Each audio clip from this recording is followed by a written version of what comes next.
Welcome to my channel, Dr. Munshi Nasser Skilled. How are you, my dear learners? In this video, I'm going to talk about the one recent event that actually shocks the whole research world. In recent times, there has been a record of publications retracted from different reputed journals and their publication houses.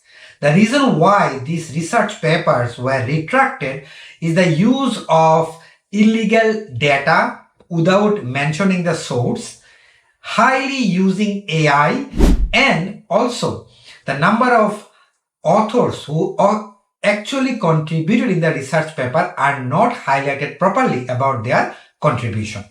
So this is a very interesting thing and also a awareness for our research community, because nowadays there are a lot of AI companies including ChatGPT, Claude, Grok. They are promoting to use their AI, and there is no harm to use this AI. But remember, you cannot write a full-length research article by using only AI. You have to be very careful.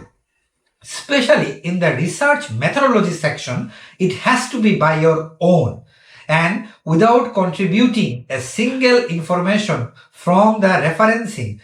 It will be considered as a plagiarized. So the referencing has to be collected by the author or the researcher, because AI tends to give hallucinated research article and their references.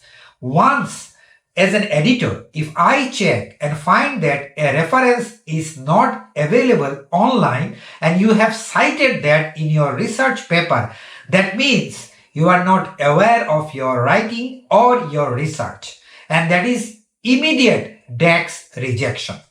So for our safety and security, we have to be very careful. Remember, the research, especially the references, you have to be double check, collect original references, check again and again before you cite into your research article. Write your methodology properly by your own writing.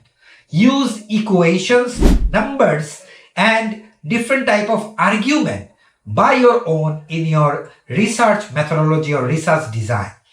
Literature review, try to avoid narrative literature review. Use systematic literature review in order to be safe in a research article for Scopus and high impact factor journal publication. So this is very important for us to remember that nowadays it is important to be careful using AI and the references, especially by your own effort, not just by depending on AI. And then it will not be retracted and your paper will be published in no time. Thank you so much, my dear learners. I will see you in the next tutorial. Bye-bye.